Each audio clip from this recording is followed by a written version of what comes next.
শালা গুপ্ত মনে হয় ওটা। জুলাই আগস্টের গণ অভ্যুত্থানে তারেক রহমান 8 দিনে 9 বার তিনি দেশবাসীর উদ্দেশ্যে বক্তব্য দিয়েছেন। বাংলাদেশের একটা গণমাধ্যমে নিউজ করে নাই, একটা গণমাধ্যম না।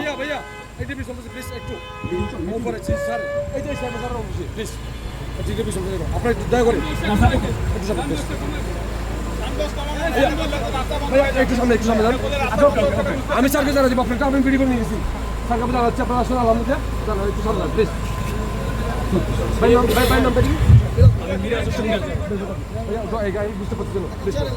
আপনি প্রেস ক্লাবে যান, আপনি এখানে কেন? আপনি প্রেস ক্লাবের দিকে যান। এখানে কেন আপনি আস্তে আস্তে আস্তে এখানে কেন মানে?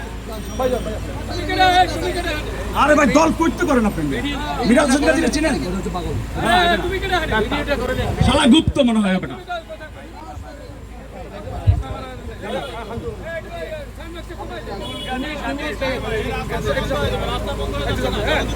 আমরা সাইডে কারো এখানে গেঞ্জাম হয়ে যান, মানে গাড়ির জন্য আমরা কোনো স্যারের ভালো চাই নাকি প্লিজ।